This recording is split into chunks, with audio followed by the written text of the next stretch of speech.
नाज़रीन हेडलाइंस अवाडिठू ते ब्रेकिंग न्यूज़ अवासा शेयर कनालो army chief general Qamar Javed Bajwa की सदारत हेठ कोर कमांडर कॉन्फ्रेंस थी है।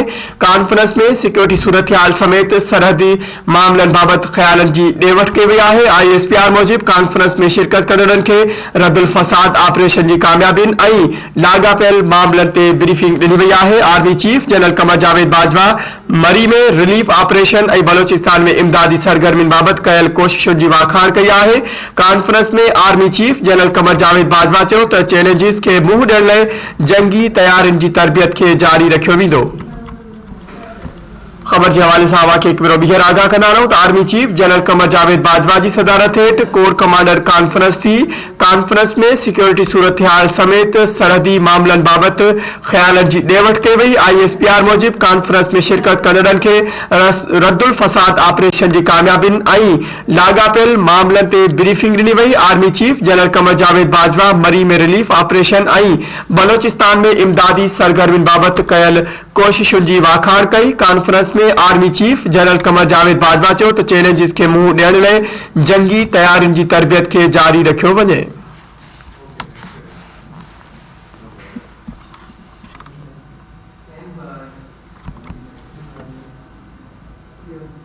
नाज़रीन ते बी ब्रेकिंग न्यूज़ अवासा शेयर कंदा रहूं गंबट खां त गंबट में वर्जिश करण दौरान मुबैना दिल जो दौरो पवण सबब मटियारी वासी शागिर्द फौत थी वियो आहे। फौती नौजवान शाह ज़मान बुघे मेडिकल गिम्स मेडिकल कॉलेज में पहिरें साल जो शागिर्द ॿुधायो वञे पियो। पुलिस नौजवान जो लाश अस्पताल मुंतकिल करे मामले की जांच शुरू करे छॾी आहे।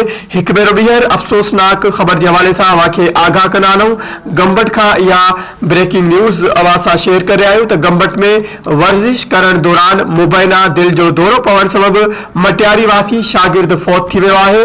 फौती नौजवान शाह ज़मान बुघे मेडिकल गिम्स कॉलेज में पहिरें साल जो शागिर्द हो। पुलिस नौजवान जो लाश अस्पताल मुंतकिल करे मामले की जांच शुरू करे छॾी आहे।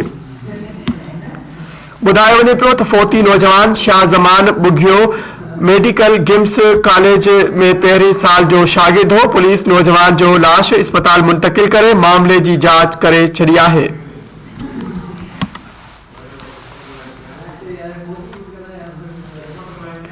तफसील मालूम कंदासीं। धरती टीवी गंबट जो रिपोर्टर मुमताज मेमन असां सां लाइन ते मौजूद है। जी मुमताज अपडेट कजो वधीक छा तफसील आहिनि। मंगल मां तव्हांखे ॿुधाईंदो आहियां त गंबट जे गिम्स मेडिकल कॉलेज में जेको आहे जेको फोर्थ बैच जो जेको फर्स्ट ईयर जो शागिर्द आहे बिटचा वासी शाह ज़मान बुघियो उहो जेको आहे मुबैना दिल जो दौरो पवण सबब जेको आहे फोर्थ थी वियो आहे, जंहिंजो लाश जेको आहे गंबट पुलिस गंबट जे रिपेयर सेंटर में जेको इमरजेंसी वार्ड आहे हुन में मुंतकिल करे छॾियो आहे। उन सिलसिले में जेको गंबट पुलिस आहे उन वाक़े जी जेका जांच आहे उहा शुरू करे छॾी आहे। गंबट पुलिस जो चवण आहे त जेको नौजवान आहे शाह ज़मान बुघियो उहो जिम में जेको आहे वर्जिश करे रहियो हो, जंहिं दौरान जेको हुनखे दिल जो दौरो पियो ऐं हू फौत थी वियो। पुलिस जो चवण आहे त जेके जिम में मौजूद जेके शागिर्द हुया उन्हनि जा असां जेके बयान आहिनि उहे बि कलमबंद कंदासीं ऐं जेके CCTV फुटेज ॾिना आहिनि उहे बि हासिल करे जेका वधीक जांच आहे उहा शुरू कंदासीं। मां तव्हांखे ॿुधायां त हिन वक़्तु जेको आहे गिम्स अस्पताल में जेको हज़ारे जेके शागिर्द आहिनि उहे सिविल अस्पताल गिम्स अस्पताल पहुची विया आहिनि। ॿिए पासे डायरेक्टर गिम्स जो चवण आहे त जेको नौजवान आहे उहो फर्स्ट ईयर जो शागिर्द हुयो ऐं दिल जो दौरो पवण सबब जेको आहे उहो फौत थियो आहे। जी मुमताज अपडेट करण लाइ अवां जी वॾी महिरबानी।